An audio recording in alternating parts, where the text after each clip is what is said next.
Assalamualaikum warahmatullahi wabarakatuh.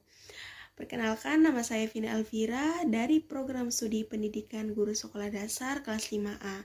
Pada video kali ini saya akan sedikit memaparkan mengenai manajemen berbasis sekolah serta prinsip-prinsip dalam penerapan manajemen berbasis sekolah.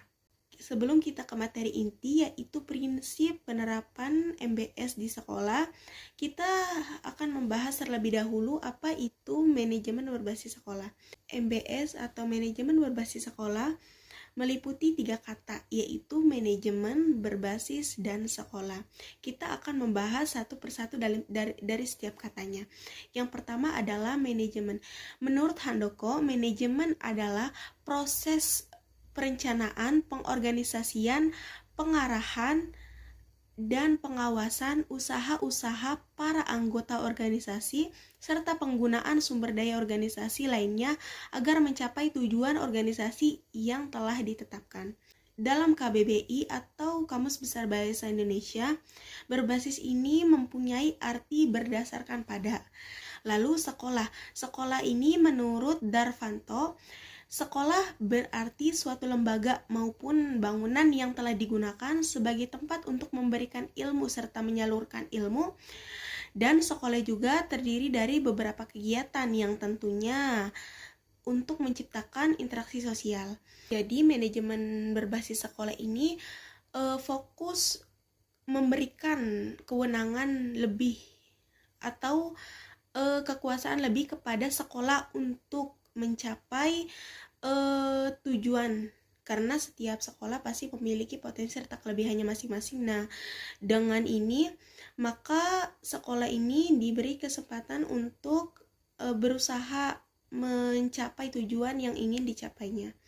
Menurut Kiswanto, pada tahun 2010 manajemen berbasis sekolah ini memberikan keleluasaan kepada sekolah untuk mengelola potensi yang dimilikinya dengan melibatkan semua unsur untuk mencapai peningkatan kualitas sekolah tersebut. Karena sekolah memiliki kewenangan yang sangat luas, maka kehadiran figur pemimpin menjadi sangat penting. Dengan adanya dukungan kepemimpinan yang baik dan tepat pada suatu organisasi, tentunya pegawai dan staf akan berupaya untuk mengembangkan kemampuan pribadi dan meningkatkan kemampuan di masa mendatang yang dipengaruhi oleh umpan balik mengenai kinerja kepemimpinan. Kemudian dalam penerapan MBS ini atau manajemen berbasis sekolah ini pasti memiliki tujuan. Nah, di sini saya akan memaparkan 4 tujuan penerapan MBS di sekolah.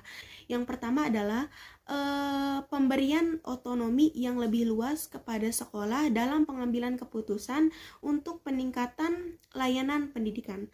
Lalu yang kedua adalah meningkatkan partisipasi masyarakat serta orang tua peserta didik dalam penyelenggaraan pendidikan yang bermutu. Lalu tujuan MBS yang ketiga ini mengembangkan kepemimpinan sekolah yang demokratis dan profesional. Dalam poin ketiga ini, seorang pemimpin pasti mempunyai jiwa profesional. Akan tetapi pada MBS ini akan dituntut lebih mengembangkan lagi kepemimpinan sekolah yang demokratis serta profesional. Lalu yang terakhir, tujuan terakhir dari manajemen berbasis sekolah ini adalah mengembangkan teamwork yang demokratis dan profesional untuk layanan pendidikan yang bermutu dalam upaya peningkatan mutu pendidikan secara menyeluruh. Ada 5 prinsip dalam penerapan MBS di sekolah. Yang pertama adalah kemandirian, yang kedua adalah kemitraan, yang ketiga adalah partisipasi, yang keempat adalah keterbukaan, dan yang terakhir adalah akuntabilitas. Setelahnya kita akan membahas lebih rinci poin-poin dari kelima prinsip ini. Yang pertama yaitu kemandirian.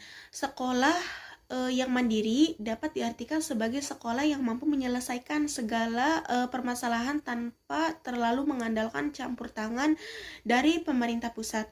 Sekolah diharapkan dapat berupaya menciptakan dan meningkatkan situasi, kondisi, dan budaya kemandirian melalui berbagai cara seperti mengembangkan unit-unit usaha sekolah, lalu membangun kerjasama dengan pihak lain dalam bidang komersial, dan upaya-upaya lain untuk meningkatkan pemasukan pendanaan dan peningkatan program sekolah. Jadi pada poin kemandirian ini, sekolah harus mampu menyelesaikan permasalahan yang ada pada sekolah tersebut. Jadi sekolah tidak menyangkut pautkan pemerintah luar akan permasalahan yang ada di sekolahnya. Jadi ketika ada permasalahan di dalam sekolah tersebut, berarti mutlak harus diselesaikan pada sekolahnya tersebut tanpa campur tangan dari pemerintah atau tenaga didik lain dari sekolah. Lalu prinsip yang kedua adalah kemitraan. Kemitraan ini adalah suatu bentuk kerjasama antara sekolah dengan para pemangku kepentingan. Esensi kemitraan pada dasarnya adalah untuk meningkatkan keterlibatan, kepedulian, kepemilikan dari masyarakat, baik berupa dukungan moral, pemikiran, tenaga, material maupun finansial. Bentuk kemitraan yang dapat dilakukan dapat disesuaikan dengan kondisi dan kebutuhan sekolah, sesuai dengan kategori sekolahnya juga.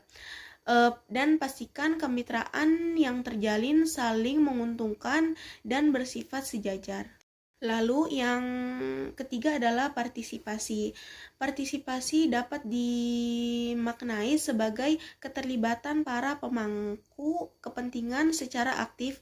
Konteks partisipasi dalam implementasi MBS antara lain dalam hal pengambilan keputusan, pembuatan kebijakan, perencanaan, pelaksanaan, dan pengawasan pendidik di sekolah.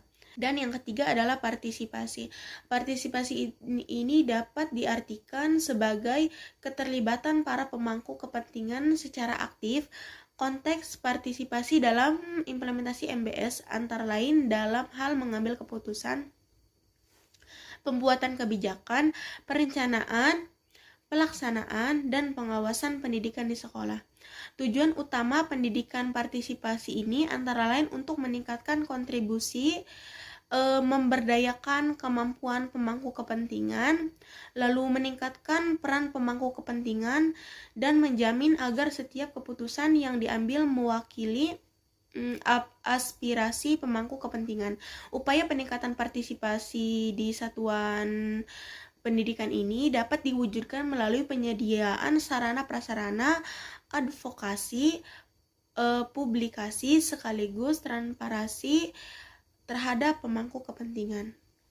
Lalu selanjutnya kita ke prinsip keempat, yaitu keterbukaan.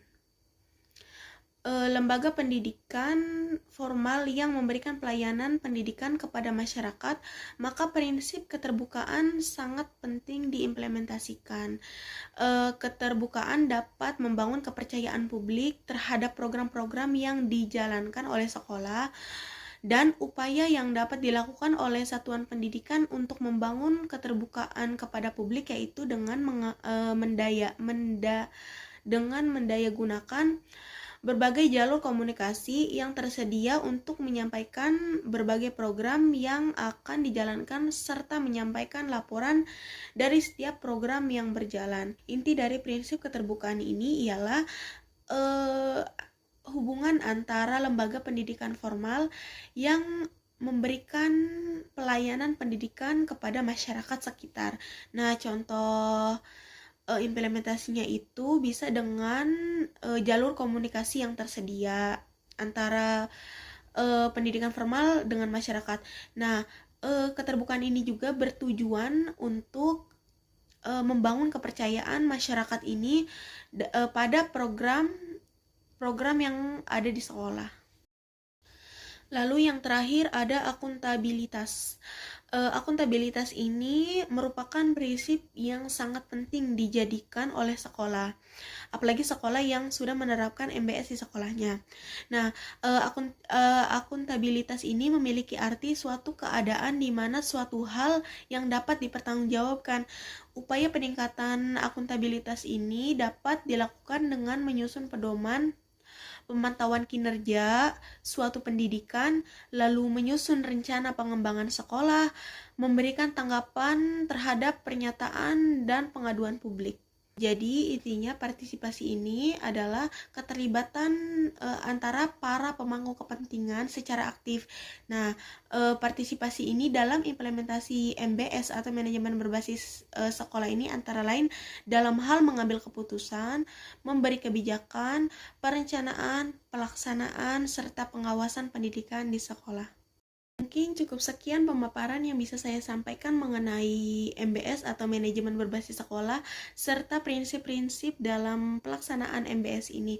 Terima kasih yang sudah menonton sampai akhir video serta menyimaknya. Dan saya pamit undur diri, kurang lebihnya mohon dimaafkan. Wassalamualaikum warahmatullahi wabarakatuh.